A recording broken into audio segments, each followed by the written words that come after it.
আবার বোলপুরে দোকান ঘরে চুরি। বোলপুরে শহরে শ্রীনিকেতন রোডে মুখার্জি পেট্রোল পাম্পের ঠিক সামনে দোকান ঘরে ভয়ানক চুরি। দোকান ঘরে তালা ভেঙে বেশ কয়েক লক্ষ টাকা চোর চুরি করে নিয়ে পালিয়ে যায় বলে জানা যায়। এছাড়াও গোডাউনের চাবি নিয়ে পালিয়ে গেছে।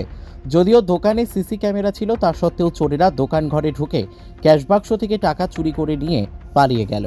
দোকান মালিক সকালে দোকান খুলতে এসে দেখেন যে তার দোকানে ক্যাশ বাক্স খুলে পড়ে আছে। সঙ্গে সঙ্গে বোলপুর থানায় খবর দেন। ঘটনাস্থলে বোলপুর থানার পুলিশ সিসি ফুটেজ খতিয়ে দেখছেন। চুরির ঘটনাকে কেন্দ্র করে এলাকায় চাঞ্চল্য ছড়িয়ে পড়ে। কাজী আমিনুল ইসলামের রিপোর্ট, এস নিউজ বাংলা। কাল রাত্রেবেলা 2টোর সময়, মানে 12:30টার সময় দুষ্কৃতীরা ঢুকেছে, রড কেটেছে। ঢুকতে 2টোর সময়, মোটামুটি 1:30টার সময় এখানে ঢুকে দুষ্কৃতীরা দরজা টরজা খুলে উপরে যাওয়ার রাস্তা বন্ধ করে দিয়েছিল। নিয়ে আপনার এখানে ক্যাশ বাক্স এসছে, ক্যাশ বাক্স ভেঙেছে। মানে মানে লাখ থেকে 1.5 লাখ টাকা ছিল এখানে, সেটা নিয়েই ওরা বেরিয়ে যায়। আর কিছু না, আর যত আমার গোডাউনের চাবি ফাবি ছিল সব চাবি ফাবি নিয়ে ওরা বেরিয়ে গেছে। এটা সকাল ভোর 7টায়।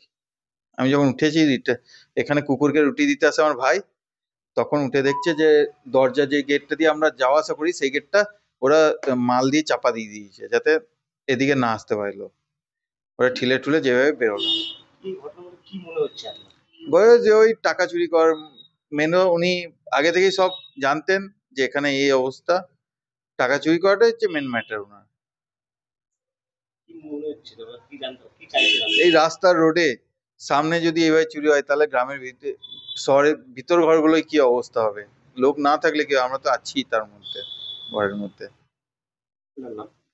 আমার নাম গণেশ আগরওয়াল।